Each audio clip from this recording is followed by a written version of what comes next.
নমস্কার। চাকরিহারাদের salary account বন্ধ হচ্ছে। সাম্প্রতিক প্রকাশিত এই প্রতিবেদনটি আমরা বিস্তারিত জেনে নেব। সমস্ত চাকরিহারা শিক্ষকদের বেতন বন্ধের জন্য স্কুলগুলোকে প্রয়োজনীয় কাগজপত্র তৈরির কাজ শুরু করতে নির্দেশ দিলেন উত্তর দিনাজপুরের জেলা বিদ্যালয় পরিদর্শক। সোমবার দুপুরে রায়গঞ্জ ও ইসলামপুর মহকুমার বিদ্যালয় প্রধানদের নিয়ে ভার্চুয়াল মিটিংয়ে এমনই নির্দেশ দিলেন তিনি।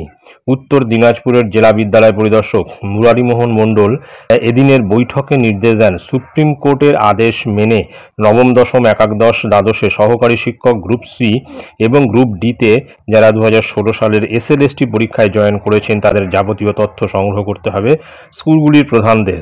তাদের recommendation, appointment letter, approval, joining report সহ যাবতীয় তথ্য 9 এপ্রিলের মধ্যে জেলা বিদ্যালয় পরিদর্শকের কাছে জমা দিতে হবে।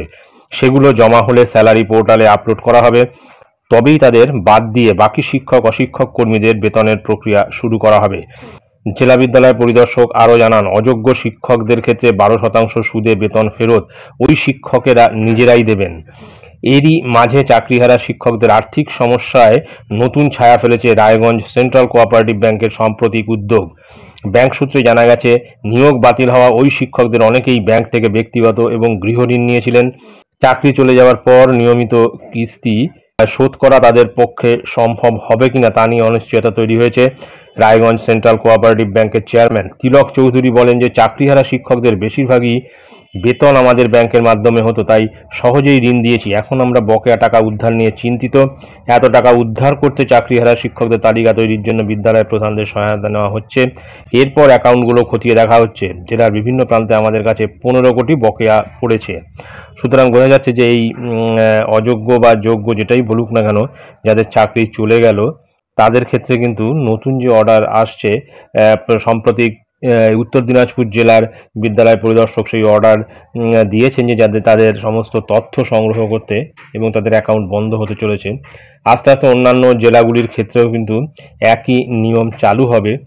কেননা সুপ্রিম কোর্টের রায়ের পর কিন্তু তাদের চাকরি চলে যাওয়াতে তাদের স্যালারি অ্যাকাউন্টগুলো কিন্তু বন্ধ হওয়ার নির্দেশ আস্তে আস্তে বিভিন্ন জেলার ডিআইরা করতে শুরু করেছেন।